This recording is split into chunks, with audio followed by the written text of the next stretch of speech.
Kung takot ka nga ning gumala sa kagubatan ng gabi, panoorin mo na lang ang aking video para makita mo kung ano ang magagandang nabubuhay dito. Pagdating nga namin dito sa gitna ng kagubatan, nakakita kaagad kami ng isang napakahabang ahas. Yan naman nga ang tinatawag sa amin na sawang bitin, pero hindi nga yan sawa, yan ang dogtooth cat snake by Gasainodon. Nagtataglay naman nga ito ng mild na kamandag, pero hindi naman nga sapat para makapatay ng tao. Dahil ang kanilang kamandag ay para lang nga sa kanilang mga prey or pagkain. Parang naghahanap na nga siya dyan ng kanyang makakain. Aktibo naman pala nga sila pag gabi. Ito naman nga ang sunod namin na nakita, isang napaka-cute na skink. Nung unang kita nga namin, akala namin na isang butiki. Nakakita din nga kami dito ng napakalaking kento. Diyan naman nga ay invasive. Pinapaliwanag pa nga dyan ni Macdon kung saan lumalabas ang kanilang poison. Nakaramdam pa yata siya dyan nasisipain, kaya napakabilis niyang tumalon palayo. Meron din nga kami dito nakita na napakalaking ulang. Dito nga sa bukid, hindi ka basta-basta magugutom dahil napakarami ang pwede mo dito makuha na pwedeng kainin. Tulad na lang ng isang to. At kung may arachnophobia ka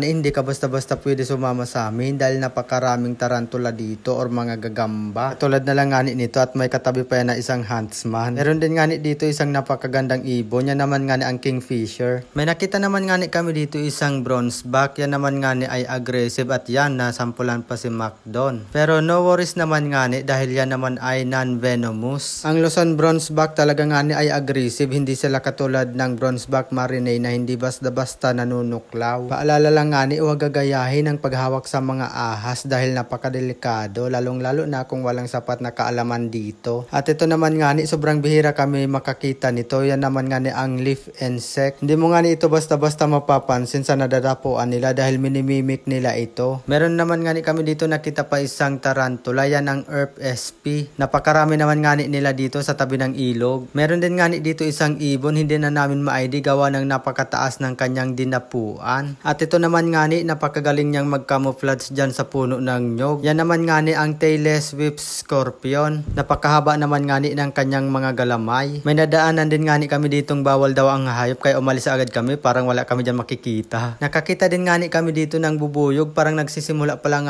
silang magparami. Pero sa susunod na balik namin sigurado wala na yan dahil nakuha na ng ibang tao. At ito naman isang napakagandang ahas, yan naman ang Tropidolaimo sa Banulatus or mas kilala sa tawag na viper. Yan naman ay makamandag. Sa unahan lang nakakita pa kami ng isa pang ahas, yan naman ang Philippine vine snake. At sila naman ay nagtataglay ng mild na kamandag. At ito naman napaka-cute naman ang isang ito. Yan naman ang tinatawag na katydid, nanginginain pa siya dyan. Nakakita pa kami dito ng isa pang maliit na viper. Yan naman ang male at mas malalaki talaga sa kanila ang mga female na viper.